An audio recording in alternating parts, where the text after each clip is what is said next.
नमस्कार। देश काल में आपका स्वागत है। मैं हूं मुकेश कुमार।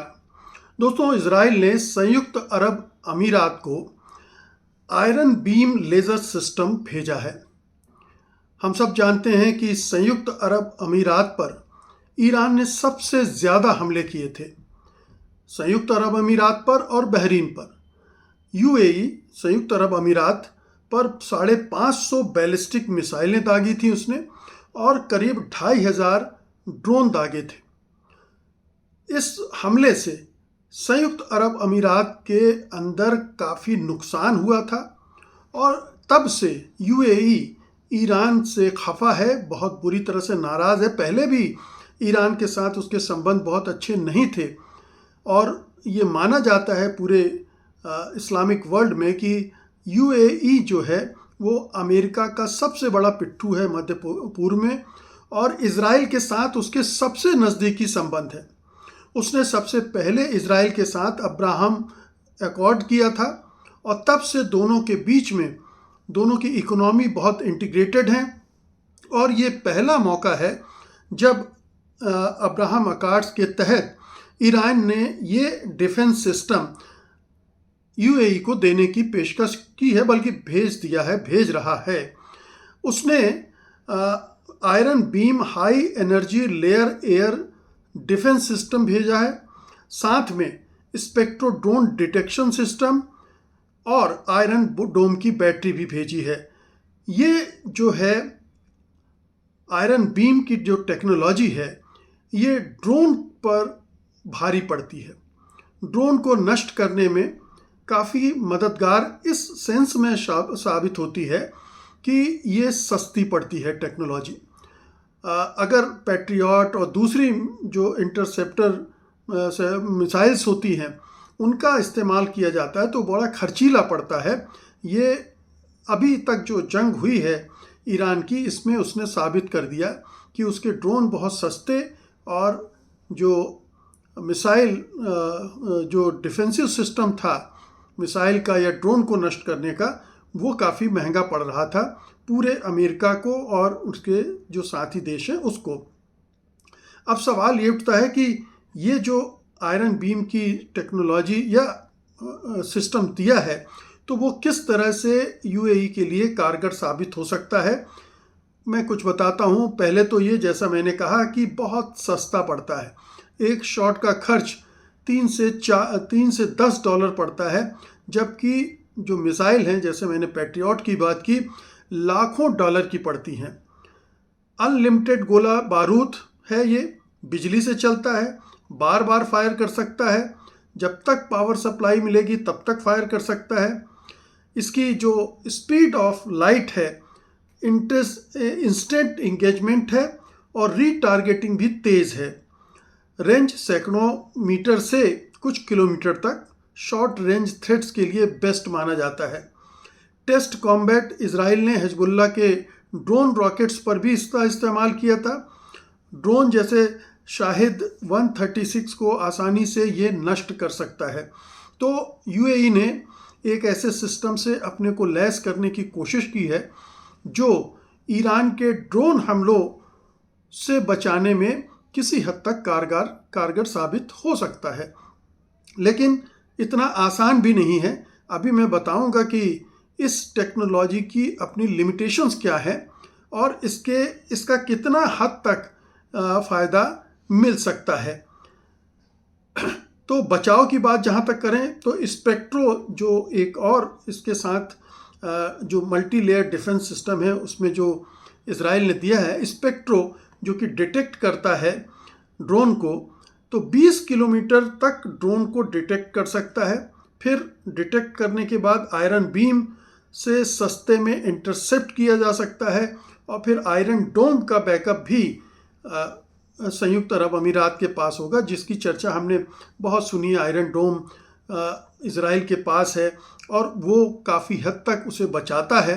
हालांकि ईरान ने और हिजबुल्लाह ने जिस तरह के हमले किए थे, उसके बाद जो उसका आयरन डोम 95% तक बचाव कर रहा था, वो घटते घटते 70-80% तक चला गया था। यानी उसकी सीमा सामने आ गई थी। बाकी के टारगेट ईरान और हिजबुल्ला हासिल कर पा रहे थे। ईरान सस्ते ड्रोन के खिलाफ इकोनॉमिकली बहुत फ़ायदेमंद है। यूएई अब हज़ारों ड्रोन भी रोक सकता है महंगे मिसाइल खर्च किए बिना, लेकिन इसकी सीमाएं हैं।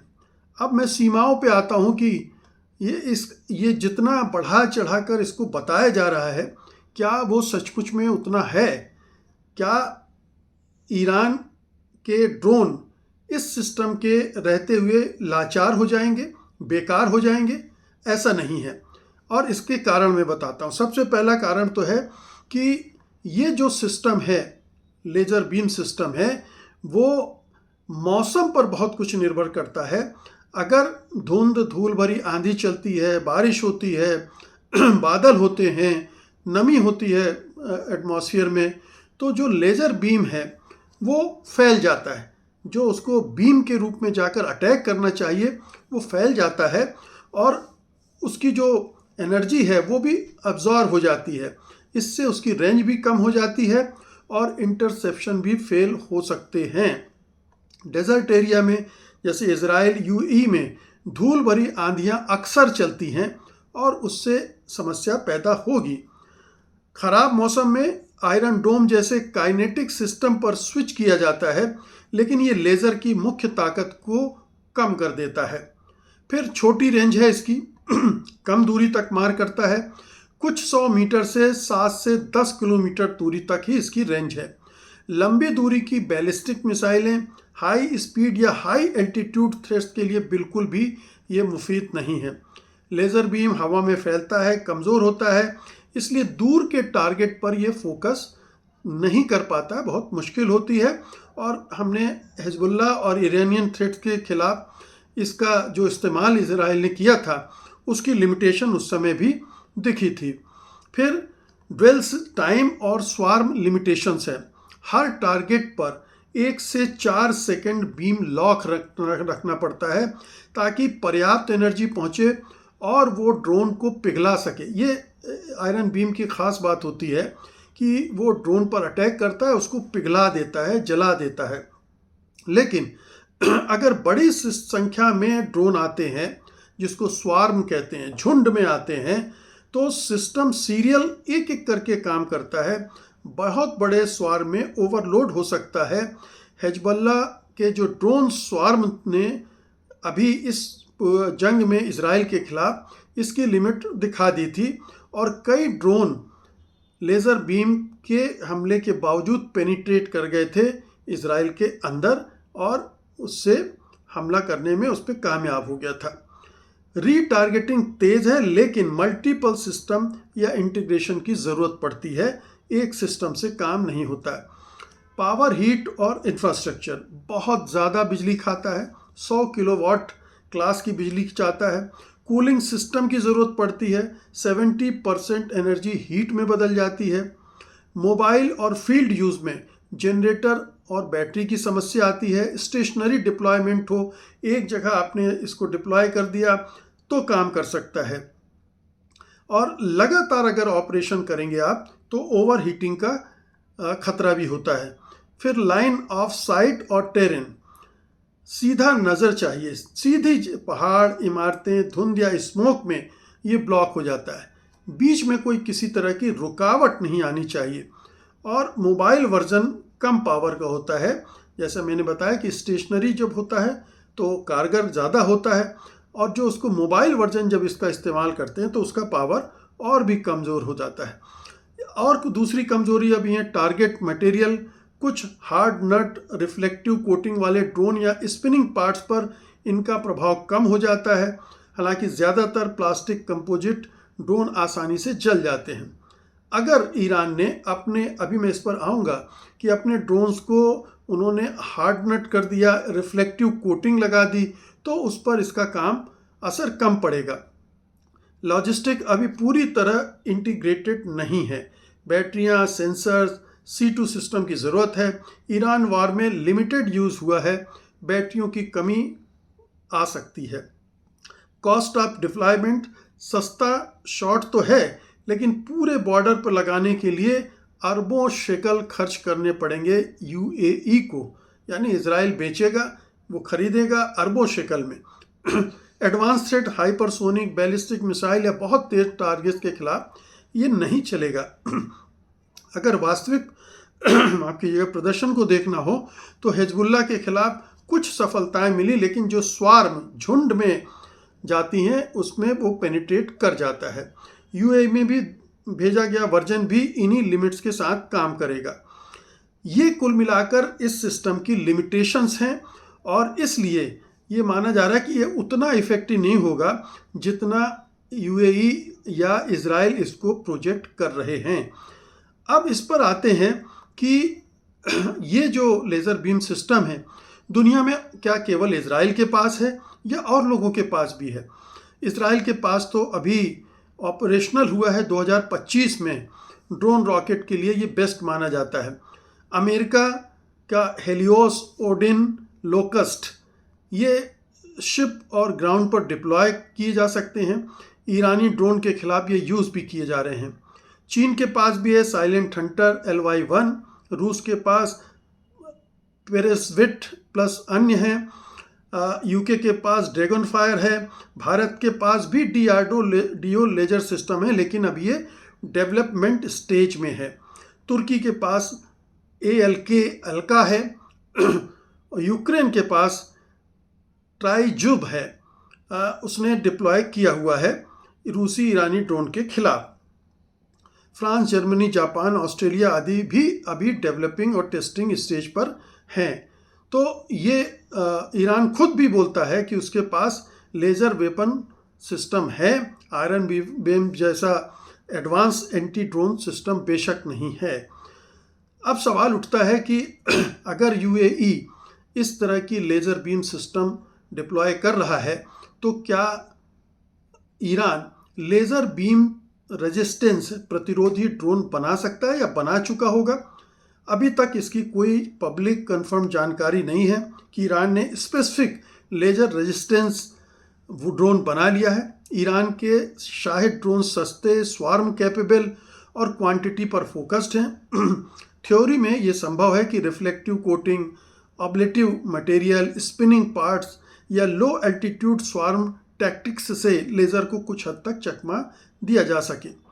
ईरान के पास ड्रोन टेक्नोलॉजी बहुत ही अच्छी है, लेकिन सैंक्शंस की वजह से high and optical material limited है।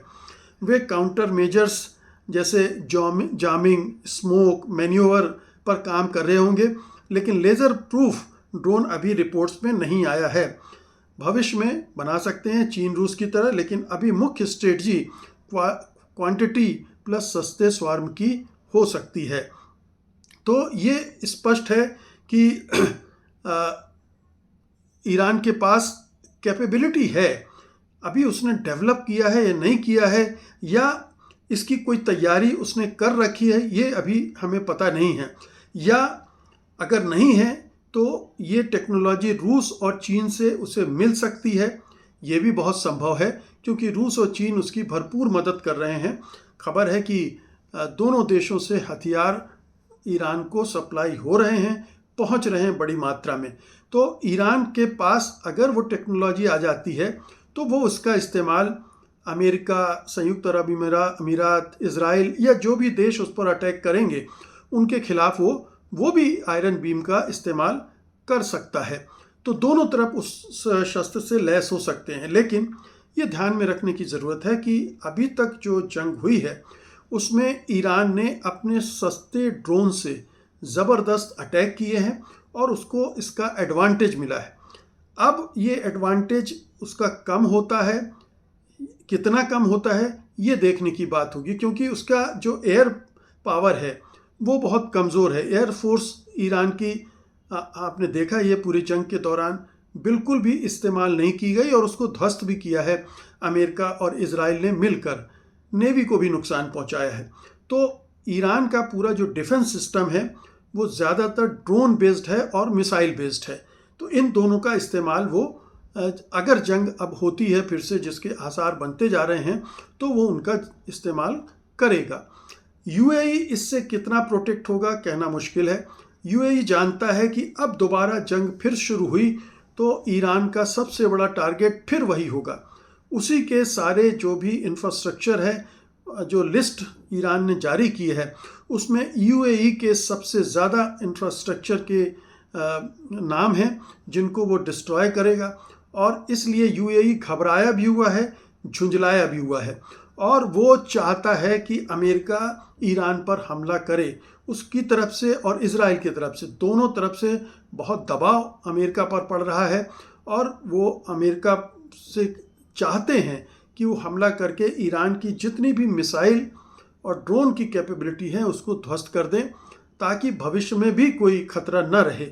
लेकिन ये यूएई जो कुछ कर रहा है उससे पूरे जो मिडिल ईस्ट में जो अरब ममालिक हैं उनके बीच और मुस्लिम वर्ल्ड में भी उसकी साख ख़त्म हो रही है, कम हो रही है, क्योंकि वो धारा के विपरीत जा रहा है। और अब खुल्लम खुल्ला वो इजराइल के साथ खड़ा दिख रहा है, अमेरिका के साथ खड़ा दिख रहा है, जिसका मतलब है कि वो और भी निशाने पर आ गया है और उसका और भी नुकसान हो सकता है। तो देखना है कि आयरन बीम अगर युद्ध होता है तो किस तरह से गुल खिलाती है, और अगर उसका जवाब ईरान के पास है या मिल जाता है उसे, तो फिर यूए की सुरक्षा किस हद तक चाक चौबंद बन पाती है। बहुत बहुत शुक्रिया आपका। धन्यवाद। नमस्कार।